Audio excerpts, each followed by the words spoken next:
Good morning. Chapter 1: The Right to Happiness. I believe that the very purpose of our life is to seek happiness. That is clear. Whether one believes in religion or not, whether one believes in this religion or that religion, we all are seeking something better in life. So I think the very motion of our life is towards happiness. With these words spoken before a large audience in Arizona, the Dalai Lama cut to the heart of his message. But his claim that the purpose of life was happiness raised a question in my mind. Later, when we were alone, I asked, "Are you happy?" "Yes," he said. He paused and then added, "Yes, definitely." There was a quiet sincerity in his voice that left no doubt, a sincerity that was reflected in his expression and in his eyes. But is happiness a reasonable goal for most of us? I asked. Is it really possible? Yes, I believe that happiness can be achieved through training the mind. On a basic human level, I couldn't help but respond to the idea of happiness as an achievable goal. As a psychiatrist, however, I had been burdened by notions such as Freud's belief that one feels inclined to say that the intention that man should be happy is not included in the plan of creation. This type of training had led many in my profession to the grim conclusion that the most one could hope for was the transformation of hysteric misery into common unhappiness. From that standpoint, the claim that there was a clearly defined path to happiness seemed like quite a radical idea.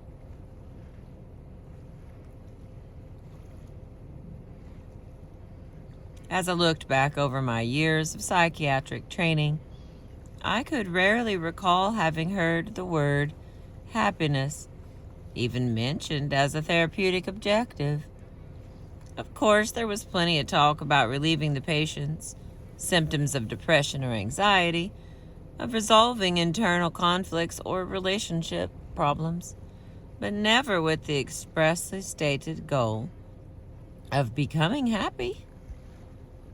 The concept of achieving true happiness has, in the West, always seemed ill-defined, elusive, ungraspable. Even the word happy is derived from the Icelandic word hap, meaning luck or chance. Most of us, it seems, share this view of the mysterious nature of happiness. In those moments of joy that life brings, happiness feels like something that comes out of the blue. To my Western mind, it didn't seem the sort of thing that one could develop and sustain simply by training the mind.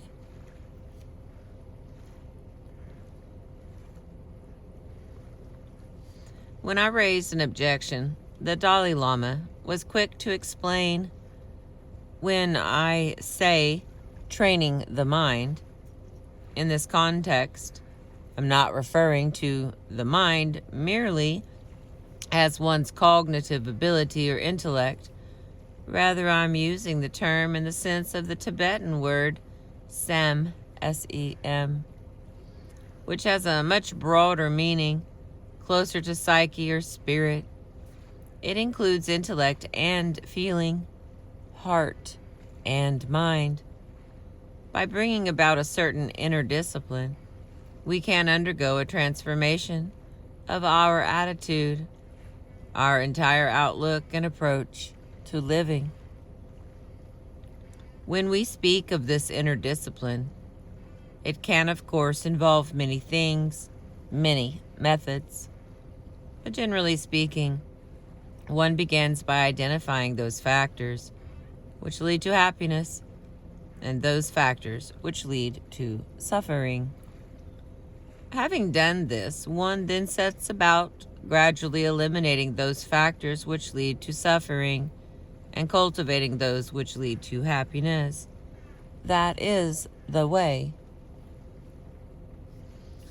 The Dalai Lama claims to have found some measure of personal happiness, and throughout the week he spent in Arizona, I often witnessed how this personal happiness can manifest as a simple willingness to reach out to others, to create a feeling of affinity and goodwill, even in the briefest of encounters.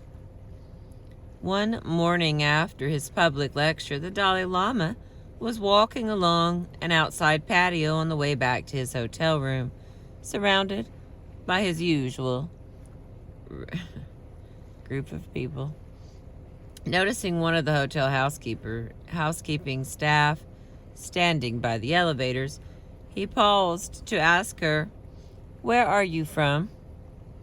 For a moment, she appeared taken aback by this foreign-looking man in the maroon robes, and seemed puzzled by the deference of the entourage. Then she smiled and answered shyly, "Mexico." He paused briefly to chat with her for a few moments and then walked on, leaving her with a look of excitement and pleasure on her face. The next morning at the same time, she appeared at the same spot with another of the housekeeping staff, and the two of them greeted him warmly as he got into the elevator. The interaction was brief, but the two of them appeared flushed with happiness as they returned to work. Every day after that, they were joined by a few more of the housekeeping staff at the designated time and place, until by the end of the week there were dozens of maids in their crisp gray and white uniforms, forming a receiving line that stretched along the length of the path that led to the elevators. Our days are numbered. At this very moment, many thousands are born into this world, some destined to live only a few days or weeks, and then tragically succumb to illness or other misfortune.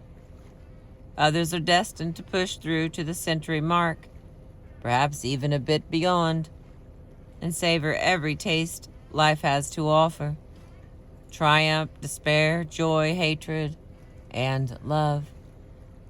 We never know. But whether we live a day or a century, a central question always remains: what is the purpose of our life? What makes our lives meaningful? The purpose of our existence is to seek happiness. It seems like common sense, and Western thinkers from Aristotle to William James have agreed with this idea. But isn't a life based on seeking personal happiness by nature self-centered? Even self-indulgent? Not necessarily. In fact, survey after survey has shown that it is unhappy people who tend to be most self-focused and are often socially withdrawn, brooding, and even antagonistic. Happy people, in contrast, are generally found to be more sociable, flexible, and creative, and are able to tolerate life's daily frustrations more easily than are unhappy people. And most important, they are found to be more loving and forgiving than unhappy people. Researchers have devised some interesting experiments demonstrating that happy people exhibit a certain quality of openness, a willingness to reach out and help others. They managed, for instance, to induce a happy mood in a test subject by arranging to have the person unexpectedly find money in a phone booth. Posing as a stranger, one of the experimenters then walked by and accidentally dropped a load of papers. The investigator wanted to see whether the subject would stop to help the stranger.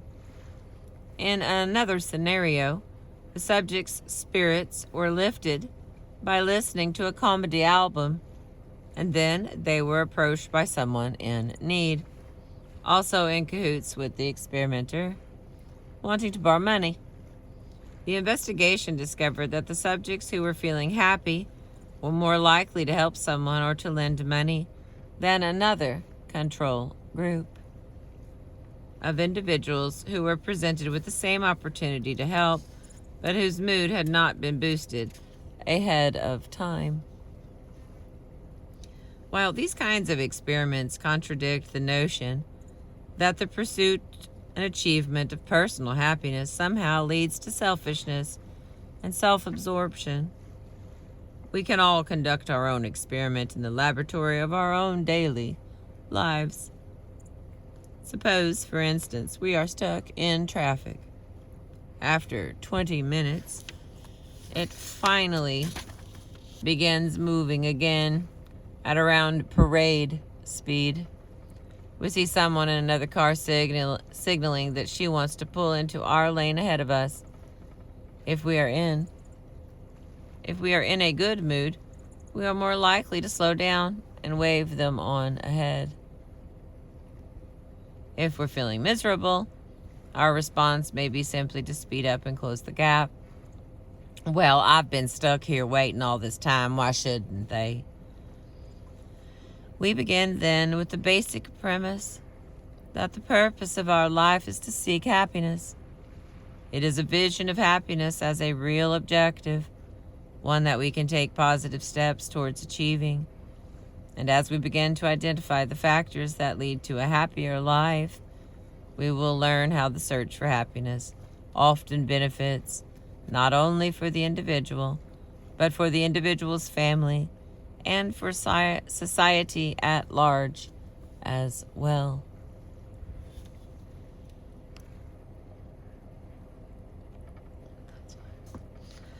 All right, chapter 2, the sources of happiness. 2 years ago, a friend of mine had an unexpected windfall. 18 months before that time, she had quit her job as a nurse to go to work for 2 friends who were starting a small healthcare company. The company enjoyed meteoric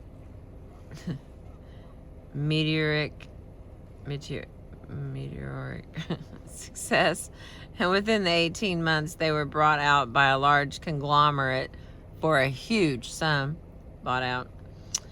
Having gotten in on the ground floor of the company, my friend emerged from the buyout dripping with stock options, enough to be able to retire at the age of 32.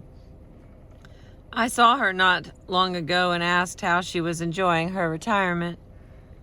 Well, she said, it's great being able to travel and do the things that I've always wanted to do, but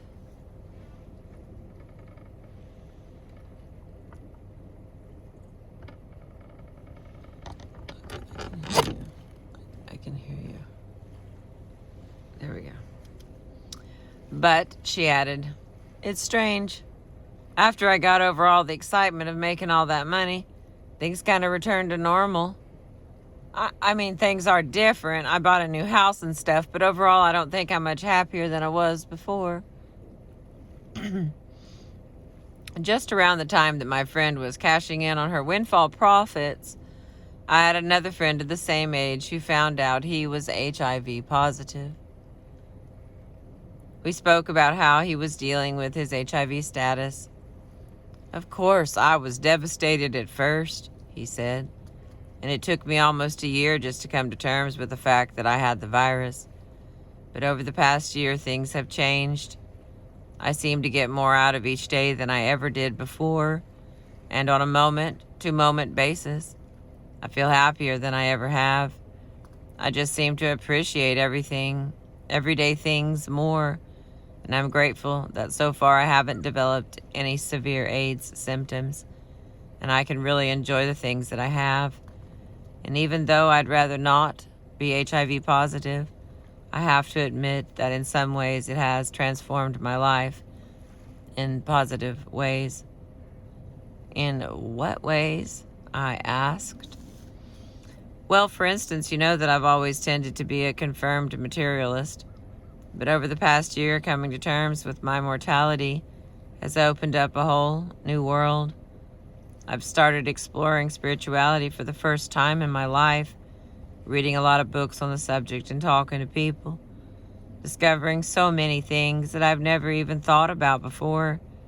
It makes me excited about just getting up in the morning, about seeing what the day will bring.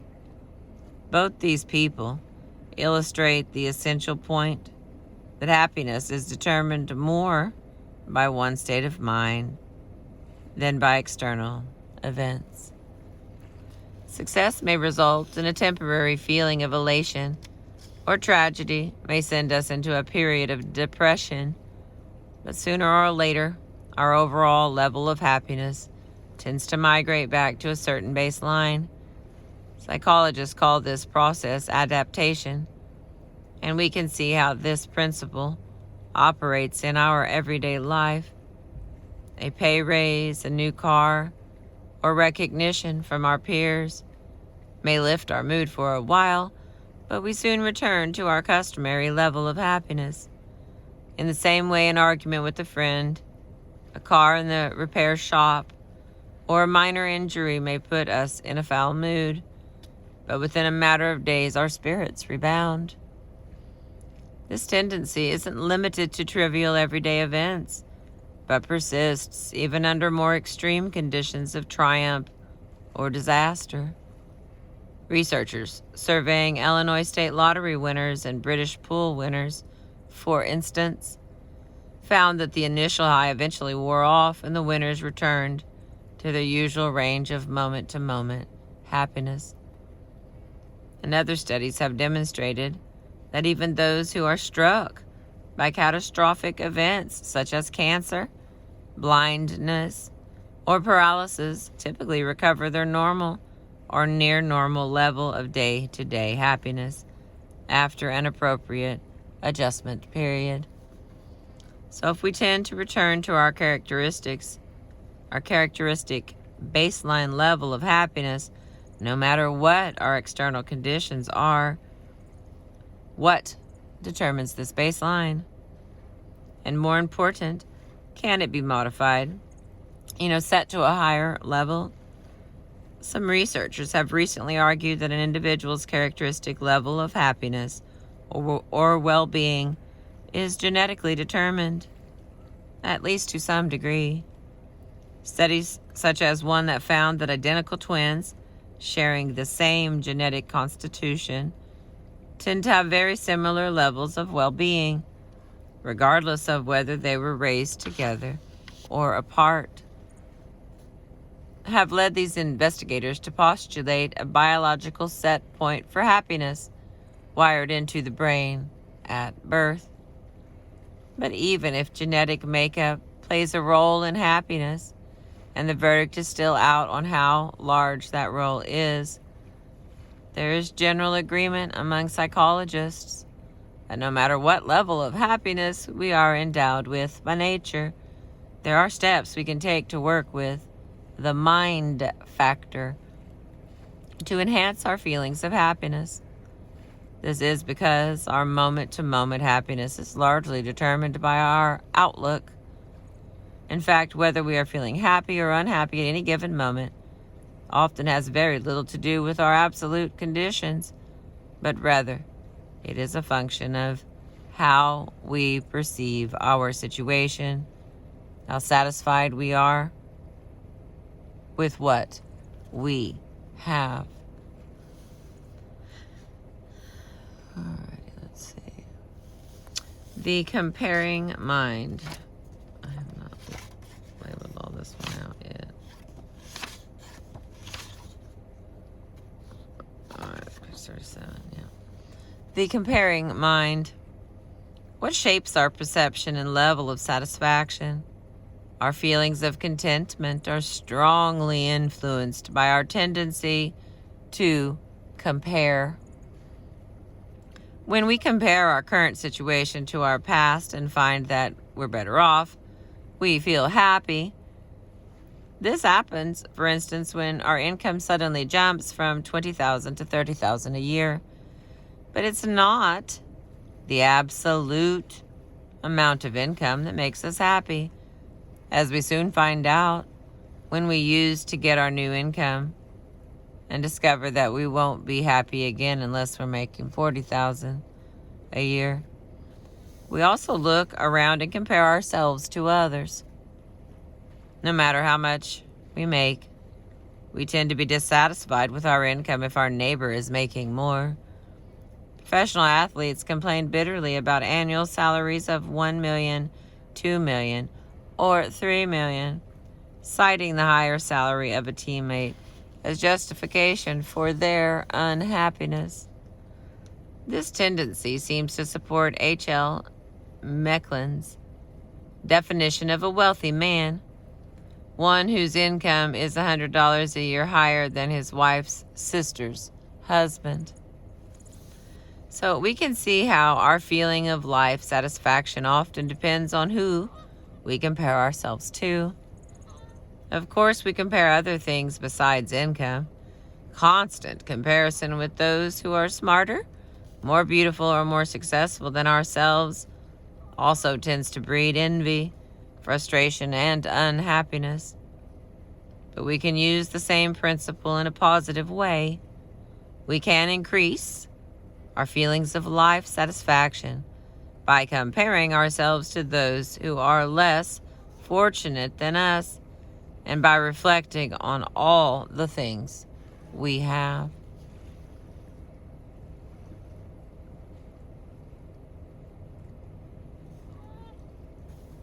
Researchers have conducted a number of experiments demonstrating that one's level of life's satisfaction can be enhanced simply by shifting one's perspective and contemplating how things could be worse. In one study, women at the University of Wisconsin at Milwaukee were shown images of the extremely harsh living conditions in Milwaukee at the turn of the century, or were asked to visualize and write about going through personal tragedies such as being burned or disfigured. After completing the exercise, the women were asked to rate the quality of their own lives. In another experiment at the State University of New York at Buffalo, subjects were asked to complete the sentence, "I'm glad I'm not a ... After 5 repetitions of this exercise, the subjects experienced a distinctive elevation in their feelings of life satisfaction. Another group of subjects was asked by the experimenter to complete the sentence, "I wish I were a ... This time, the experiment left the subjects feeling more dissatisfied with their lives.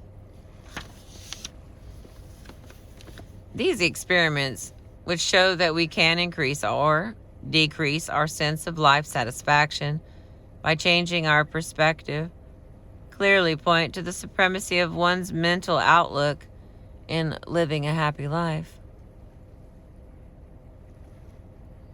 The Dalai Lama explains, although it is possible to achieve happiness, happiness is not a simple thing. There are many levels. In Buddhism, for instance, there is a reference to the 4 factors of fulfillment or happiness: wealth, worldly satisfaction, spirituality, and enlightenment. Together they embrace the totality of an individual's quest for happiness. Let us leave aside for a moment ultimate religious or spiritual aspirations like perfection and enlightenment and deal with joy and happiness as we understand them in an everyday or worldly sense. Within this context, there are certain key elements that we conventionally acknowledge as contributing to joy and happiness. For example, good health is considered to be one of the necessary factors for a happy life. Another factor that we regard as a source of happiness is our material facilities, or the wealth that we accumulate. An additional factor is to have friendships or companions. We all recognize that in order to enjoy a fulfilled life, we need a circle of friends with whom we can relate emotionally and trust. Now, all of these factors are, in fact, sources of happiness, but in order for an individual to be able to fully utilize them toward the goal of enjoying a happy and fulfilled life, your state of mind is key. It's crucial. If we utilize our favorable circumstances,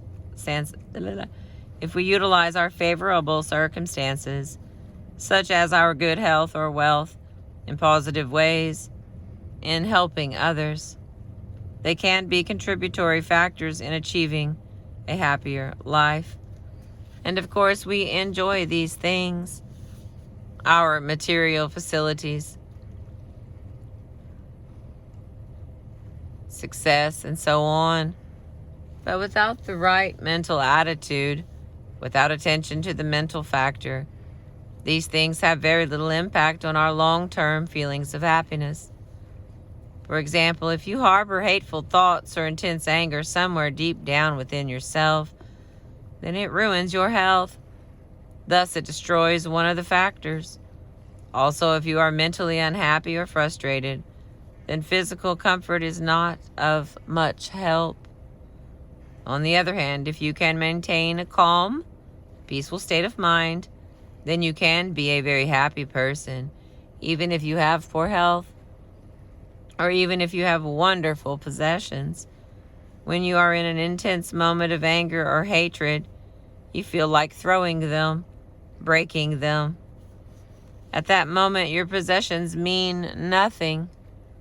Today, there are societies that are very developed materially, yet among them there are many people who are not very happy. Just underneath the beautiful surface of affluence, there is a kind of mental unrest, leading to frustration, unnecessary quarrels, reliance on drugs or alcohol, and in the worst case, suicide. So there is no guarantee that wealth alone can give you the joy or fulfillment that you are seeking. The same can be said of your friends, too. When you are in an intense state of anger or hatred, even a very close friend appears to you as somehow sort of a frosty or cold, distant, and quite annoying. All of this indicates the tremendous influence that the mental state, the mind factor, has on our experience of daily life. Naturally, then, we have to take that factor very seriously. So, leaving aside the perspective of spiritual practice, even in worldly terms, in terms of our enjoying a happy day-to-day existence, the greater the level of calmness of our mind, the greater our peace of mind, the greater our ability to enjoy a happy and joyful life. The Dalai Lama paused for a moment, as if to let that idea settle, then added, I should mention that when we speak of a calm state of mind or peace of mind, we shouldn't confuse that with a totally insensitive, apathetic state of mind. Having a calm or peaceful state of mind doesn't mean being totally spaced out or completely empty. Peace of mind, or a calm state of mind, is rooted in affection and compassion. There is a very high level of sensitivity and feeling there. Summarizing, he said, as long as there is a lack of the inner discipline that brings calmness of mind, no matter what external facilities or conditions you have, they will never give you the feeling of joy and happiness that you are seeking. On the other hand, if you possess this inner quality, a calmness of mind, a degree of stability within, then even if you lack various external facilities that you would normally consider necessary for happiness, it is still possible to live a happy and joyful life. All right. We're doing 30 minutes. Inner contentment. Crossing the hotel parking lot on my way to meet with the Dalai Lama one afternoon, I stopped to admire a brand new Toyota Land Cruiser, the type of car I had been wanting for a long time. Still thinking of that car as I began my session, I asked, sometimes it seems that our whole culture, Western culture, is based on material acquisition. We are surrounded, bombarded with ads for the latest things to buy, the latest car, and so on. It's difficult not to be influenced by that. There are so many things we want, things we desire.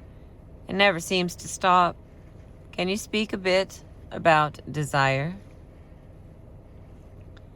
The Dalai Lama replied, I think there are two kinds of desire. Certain desires are positive, a desire for happiness. It's absolutely right. The desire for peace, the desire for a more harmonious world, a friendlier world. Certain desires are very useful. But at some point, desire can become unreasonable. That usually leads to trouble. Now, for example, sometimes I visit supermarkets. I really love to see supermarkets because I can see so many beautiful things. So when I look at all these different articles, I develop a feeling of desire, and my initial impulse might be, oh, I want this, I want that. Then the second thought that arises, I ask myself, oh, do I really need this? The answer is usually no. If you follow after that first desire, that initial impulse, then very soon your pockets will be empty. However, the other level of desire, based on one's essential needs of food, clothing, and shelter, is something more reasonable. Sometimes whether a desire is excessive or negative depends on the circumstances or society in which you live. For example, if you live in a prosperous society where a car is required to help you manage your daily life, then of course there's nothing wrong in desiring a car. But if you live in a poor village in India where you can manage quite well without a car, but you still desire one, even if you have the money to buy it, it can ultimately bring trouble. It can create an uncomfortable feeling among your neighbors, and so on. Or if you're living in a more prosperous society and have a car, but keep wanting more expensive cars, that leads to the same kind of problems. But, I argued, I can't see how wanting or buying a more expensive car leads to problems for an individual, as long as he or she can't afford it. Having a more expensive car than your neighbors might be a problem for them. They might be jealous and so on, but having a new car would give you, yourself, a feeling of satisfaction and enjoyment. The Dalai Lama shook his head and replied firmly, no. Self-satisfaction alone cannot determine if a desire or action is positive or negative. A murderer may have a feeling of satisfaction at the time he is committing the murder, but that doesn't justify the act. All the non-virtuous actions, lying, stealing, sexual misconduct, and so on, are committed by people who may be feeling a sense of satisfaction at the time. The demarcation between a positive and a negative desire or action is not whether it gives you an immediate feeling of satisfaction, but whether it ultimately results in positive or negative consequences. For example, in the case of wanting more expensive possessions, if that is based on a mental attitude that just wants more and more, then eventually you'll reach a limit of what you can get. You'll come up against reality.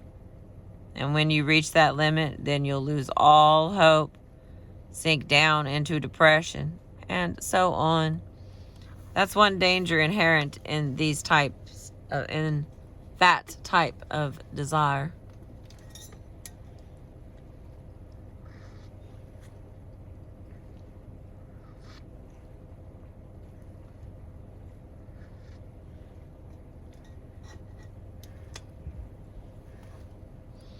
So I think that this kind of excessive desire leads to greed, an exaggerated form of desire based on over expectation.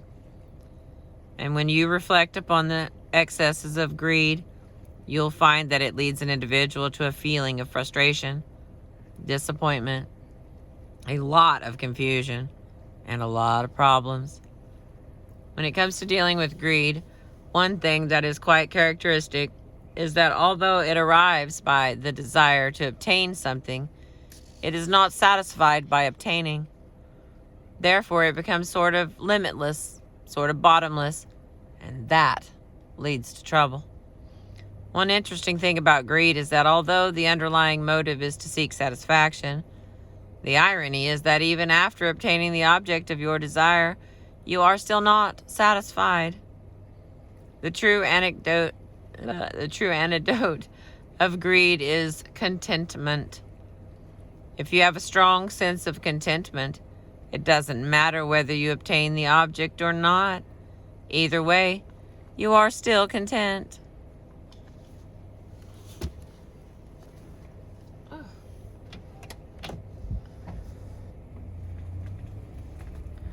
Scoot around just a little bit.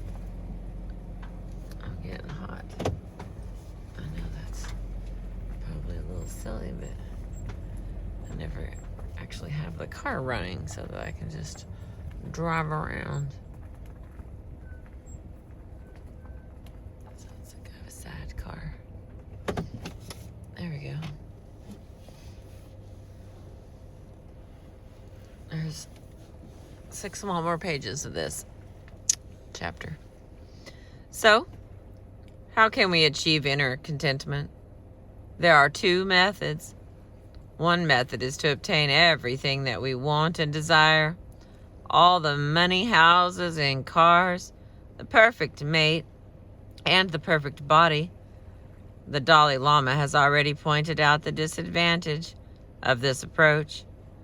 If our wants and desires remain unchecked, sooner or later we will run up against something that we want, but can't have. The second and more reliable method is not to have what we want, but rather to want and appreciate what we have. The other night I was watching a television interview with Christopher Reeve, the actor who was thrown from a horse in 1994 and suffered a spinal cord injury that left him completely paralyzed from the neck down, requiring a mechanical ventilator even to breathe. When questioned by the interviewer about how he dealt with the depression resulting from his disability, Reeve revealed that he had experienced a brief period of complete despair when in the intensive care unit of the hospital. He went on to say, however, that these feelings of despair passed relatively quickly, and he now sincerely considered himself to be a lucky guy. He cited the blessings of a loving wife and children, but also spoke gratefully about the rapid advances of modern medicine, which he estimates will find a cure for spinal cord injury within the next decade, stating that if he had been hurt just a few years earlier, he probably would have died from his injuries. While describing the process of adjusting to his paralysis, Reeves said that while his feelings of despair resolved rather quickly, at first he was still troubled by intermittent pangs of jealousy that could be triggered by another's innocent passing remark, such as, "I'm just going to run upstairs and get something." In learning to deal with these feelings, he said, I realized that the only way to go through life is to look at your assets, to see what you can still do. In my case, fortunately, I didn't have any brain injury, so I still have a mind I can use. Focusing on his resources in this manner, Reeve has elected to use his mind to increase awareness and educate the public about spinal cord injury, to help others, and his plans to continue speaking as well as to write and direct films. Inner worth.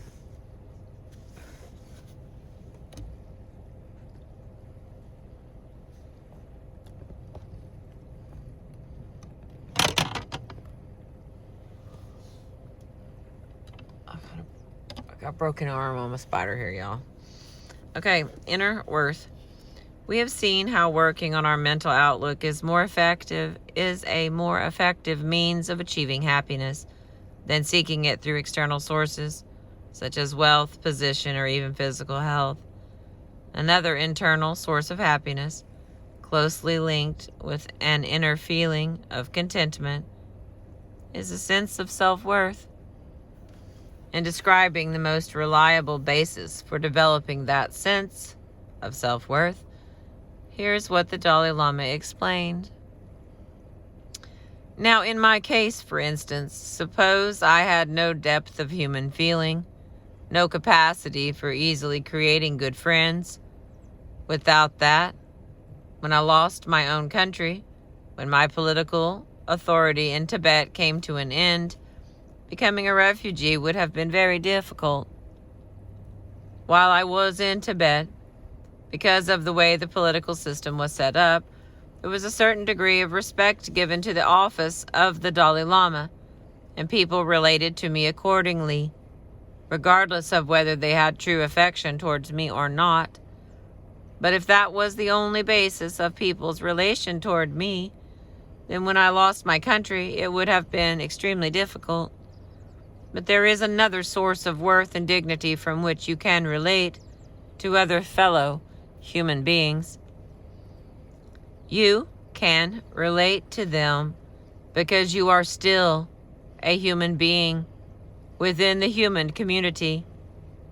You share that bond, and that human bond is enough to give rise to a sense of worth and dignity. That bond can become a source of consolation in the event that you lose everything else. The Dalai Lama stopped for a moment to take a sip of tea. Then, shaking his head, he added, Unfortunately, when you read history, you'll find cases of emperors or kings in the past who lost their status due to some political upheaval and were forced to leave the country. The story afterwards wasn't that positive for them. I think without that feeling of affection and connection with other fellow human beings,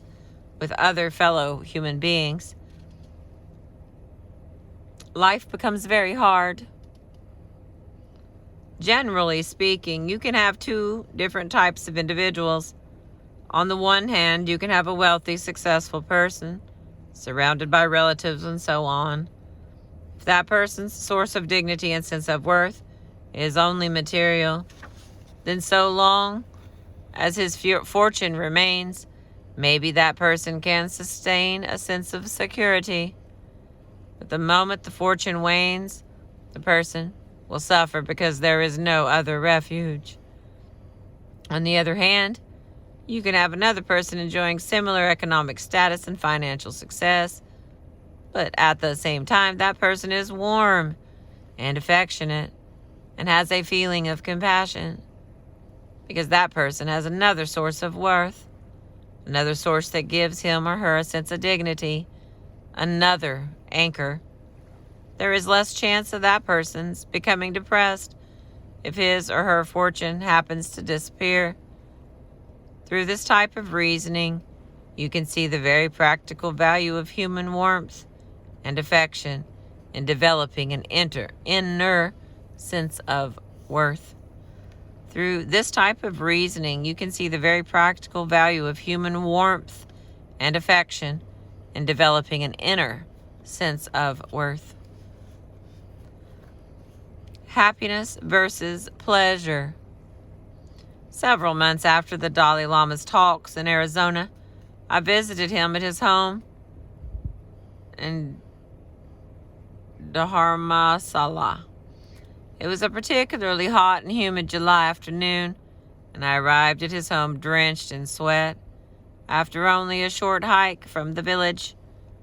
Coming from a dry climate, I found the humidity to be almost unbearable that day, and I wasn't in the best moods as we sat down to begin our conversation.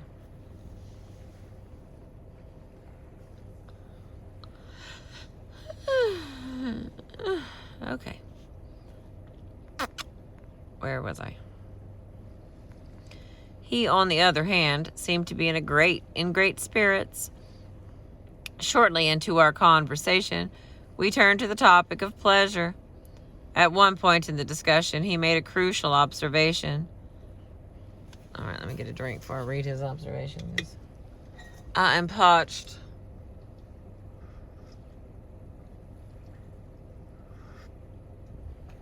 All right, there we go. A little sip will do me. Now, sometimes people confuse happiness with pleasure. For example, not long ago, I was speaking to an Indian audience at Rajpur. I mentioned that the purpose of life was happiness. So our members of the audience said that Rajneesh teaches that our happiest moments come during sexual activity. So through sex, one can become the happiest. The Dalai Lama laughed heartily. He wanted to know what I thought of that idea. I answered that from my point of view, the highest happiness is one reaches the stages of liberation, at which there is no more suffering. That's genuine, lasting happiness. True happiness relates more to the mind and heart. Happiness that depends mainly on physical pleasure is unstable. One day it's there, the next day it may not be. On the surface, it seemed like a fairly obvious observation. Of course, happiness and pleasure were two different things. And yet we human beings are often quite adept at confusing the two. Not long after I returned home during a therapy session with a patient, I was to have a concrete demonstration of just how powerful that simple realization can be. Heather was a young single professional working as a counselor in the Phoenix area. Although she enjoyed her job working with troubled youth, for some time she had become increasingly dissatisfied with living in that area. She often complained about the growing population, the traffic, and the oppressive heat in the summer. She had been offered a job in a beautiful small town in the mountains.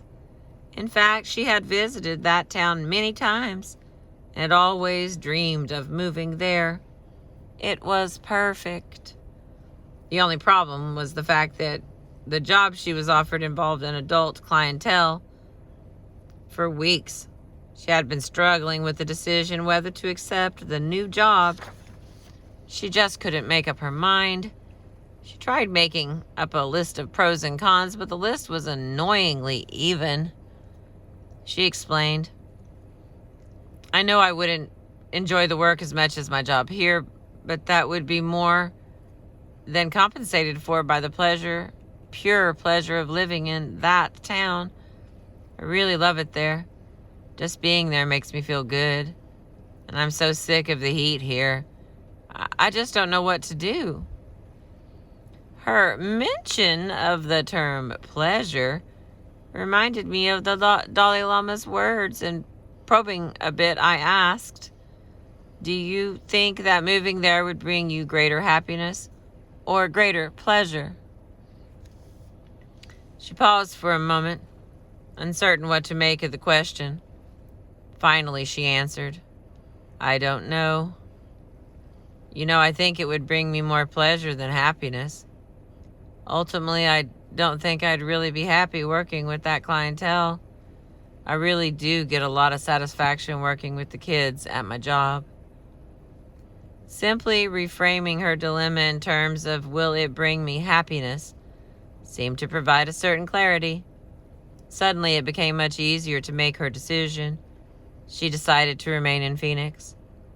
Of course, she still complained about the summer heat, but having made the conscious decision to remain there on the basis of what she felt would ultimately make her happier, somehow made the heat more bearable. Every day, we are faced with numerous decisions and choices, and try as we may, we often don't choose the thing that we know is good for us.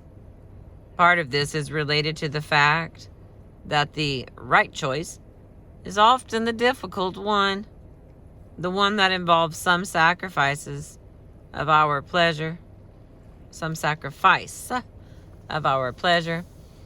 In every century, men and women have struggled with trying to define the proper roles that pleasure should play in their lives.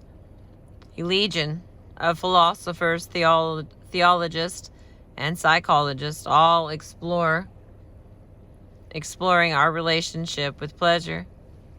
In the 3rd century BC, Epicurus based his system of ethics on the bold assertion that pleasure is the beginning and end of the blessed life. But even Epicurus acknowledged the importance of common sense and moderation, recognizing that unbridled devotion to sensual pleasures could sometimes lead to pain instead. In the closing years of the 19th century, Sigmund Freud was busy formulating his own theories about pleasure. According to Freud, the fundamental motivating force for the entire psychic apparatus was the wish to relieve the tension caused by unfulfilled instinctual drives. In other words, our underlying motive is to seek pleasure. In the 20th century, many researchers have chosen to sidestep more philosophical speculations, and instead, a host of neuroanatomists have taken to poking around the brain's hypothalamus and limbic regions with electrodes, searching for the spot that produces pleasure when electrically stimulated. None of us really need dead Greek philosophers, 19th century psychoanalysts, or 20th century scientists to help us understand pleasure. We know it when we feel it. We know it in the touch or smile of a loved one, in the luxury of a hot bath on a cold, rainy afternoon, in the beauty of a sunset.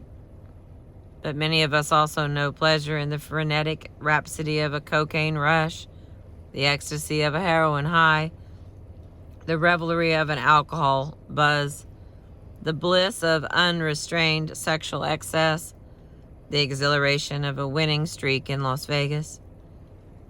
These are also very real pleasures that many in our society must come to terms with.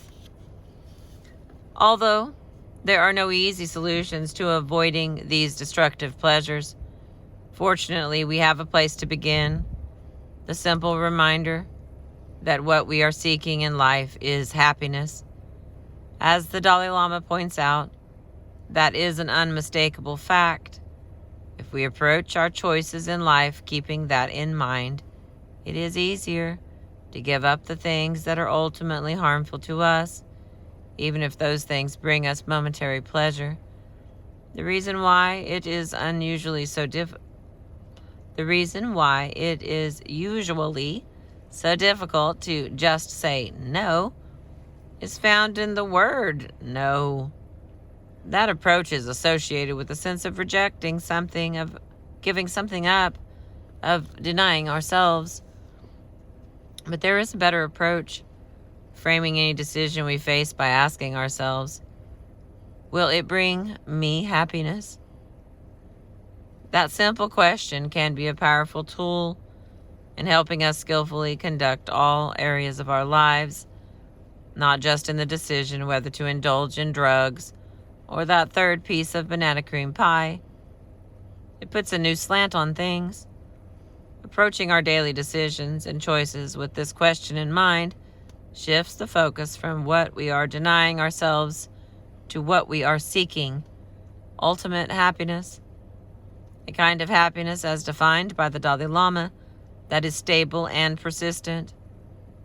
A state of happiness that remains despite life's ups and downs and normal fluctuations of mood, as part of the very matrix of our being.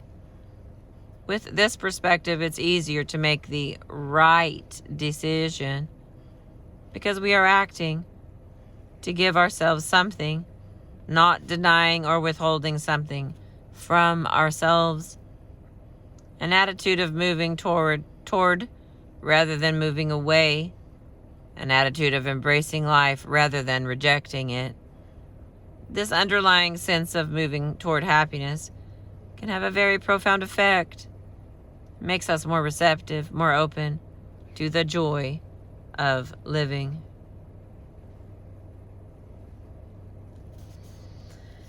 All right, we made it to page 36. I appreciate you. I've been reading The Art of Happiness.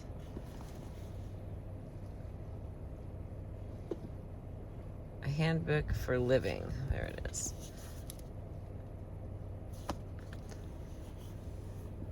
Thank you.